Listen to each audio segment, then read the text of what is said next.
सभी धर्म प्रेमियों को जय श्री राधे। मैं शोभा जोशी आपके सामने फिर हाजिर हूँ एक छोटी सी कथा को लेके।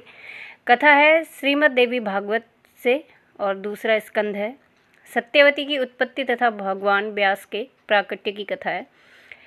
ज़्यादा समय न लेते हुए कथा को आरंभ करते हैं। ऋषियों ने कहा, सूत जी जब पतिव्रता सत्यवती पिता के घर पर थी तब उसने व्यास जी का जन्म कैसे हुआ। फिर इस स्थिरता में राजा शांतनु ने सत्यवती से विवाह करके 2 पुत्र क्यों उत्पन्न किए। तब एक समय की बात है, राजा उपरिचर की स्त्री ऋतुमती थी। स्नान से निवृत्त होकर उसने पुरुषवंश व्रत किया और पति से अपनी कामना प्रकट की, परंतु पितरों की आज्ञा से राजा को मृगयाय के लिए वन में जाना पड़ा। उस समय उनका चित्त उस भामिनी में अटका था। वे उस सुंदरी भार्या को याद कर रहे थे। इतने में ही उनका शुक्र स्खलित हो गया। तब उन्होंने उस वीर्य को वट वृक्ष के एक पत्ते में रख दिया और उसे अभिमंत्रित कर दिया और बाज पक्षी को वो देकर बोले, तुम इसे लेकर अभी मेरे घर जाओ, मेरी पत्नी गिरिका को तुरंत दे देना। आज उसका ऋतुकाल है।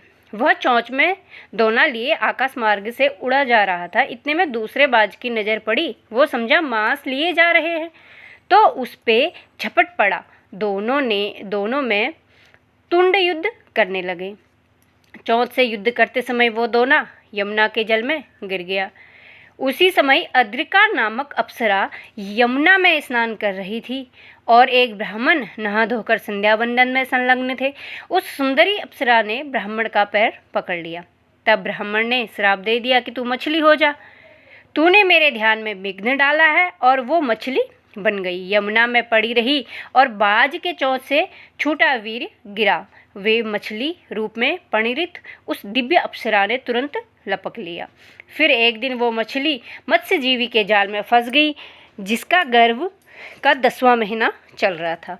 मत्स्यजीवी ने उस मछली का पेट चीरने लगा। उसके पेट में से 2 मनुष्यकार बच्चे निकले। एक बालक कन्या थी और उसने दोनों बालक राजा को सौंप दिए। राजा ने पुत्र अपने पास रख लिया और कन्या को धीवर को दे दिया। उपरिचर नामक राजा के वीर से उत्पन्न वही बालक आगे चलकर राजा मत्स्य नाम से विख्यात हुआ, और धीवर की क्या काली एवं मत्स्य नाम से विख्यात हुई। और धीवर की मत्स्य कन्या मत्स्योंदरी नामक से प्रसिद्ध हुई। उसके शरीर से मछली की गंध आती रहती थी, अतः उसका एक नाम मत्स्यगंधा भी पड़ा। और जो अप्सरा को श्राप मिला था वो मानव बच्चे उत्पन्न करके श्राप मुक्त हो गई। और आगे एक समय की बात है, महान तेजस्वी मुनिवर पराशर जी तीर्थ यात्रा कर रहे थे।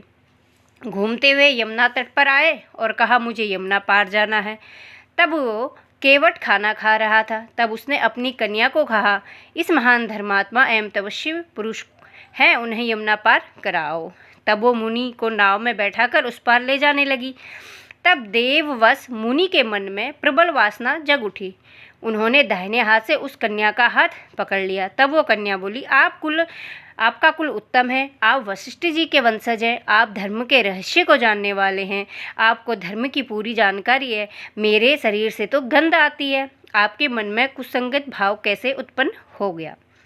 दोनों समान रूप वाले हों तभी संयोग होने पर सुख मिलता है। मत्स्यगंधा के इस प्रकार वचन निकले हैं। पराशर जी ने अपने तपोबल से उसे कस्तूरी की गंध वाली बना दिया। मुनि ने कहा, बना दिया, और वो बोली, जन समाज देख रहा है और उस तट पर मेरे पिताजी भी हैं। तब इस प्रकार से सत्यवती के वचन सुनकर महान पराशर जी ने अपने पुण्य के प्रभाव से कोहरा उत्पन्न कर दिया। तट पर अंधेरा छा गया। तब सत्यवती ने कहा, विप्रवर मैं कंवारी हूँ, आप तो इच्छानुसार चले जाओगे, आपका वीर्य व्यर्थ नहीं हो सकता। तब मेरी गति क्या होगी, पिता से क्या कहूँगी, मेरे लिए क्या कर्तव्य होगा। मेरे प्रिय कार्य करने पर तुम कन्या ही रहोगी। तुम्हें और भी जो अविष्ट वर मांगना है मांग लो। तब वो बोली, ये रहस्य मेरे माता पिता को पता ना चले और मेरा कन्या व्रत भी भंग ना हो पाए, और आप के समान ही अत्यंत अद्भुत शक्तिशाली पुत्र उत्पन्न हो, मेरी सुगंध स्थित रहे। तब पराशर जी बोले, सुंदरी तुम्हारा पुत्र भगवान विष्णु का अंश होगा, किसी कारण ही मैं तुम्हें पे आसक्त हुआ हूँ, नहीं तो मेरे सामने कितनी अप्सरा आई, मैंने धैर्य का बांध टूटने नहीं दिया। तुम दुर्गंधा होने पर भी मैं कैसे मोहित हो गया, इसमें कोई ना कोई देव रहस्य छुपा हुआ है। तुम्हारा पुत्र पुराणों का रचयिता होगा, वेद के रहस्य को समझकर उसे 4 भागों में बांट देगा। तब मुनि यमुना के में स्नान कर चले गए। सत्यवती भी पिता के घर लौट आई। उसी क्षण उसे गर्भ रह गया। समयानुसार सत्यवती ने यमुना द्वीप पे पुत्र उत्पन्न किया और वह तेजस्वी पुत्र उत्पन्न हुआ। पैदा होते ही बढ़ गया और माता से कहने लगा, अब तुम इच्छा अनुसार जा सकती हो, मैं तपस्या करने जा रहा हूँ, जब मुझे याद करोगी मैं सामने आ जाऊँगा। माता बोली, तुम्हारा कल्याण हो। इस प्रकार व्यास जी चले गए। इस तरह पराशर जी के कृपा करने पर व्यास जी प्रकट हुए। कलयुग आ गया करके जानकर उन्होंने वेदों की शाखाएं बनाई। वेदों का विस्तार करने में उनका नाम वेद व्यास पड़ गया। पुराण संहिता तथा श्रेष्ठ महाभारत सब उन्हीं की ही रचनाएँ हैं। जय श्री श्याम, जय श्री राधे राधे।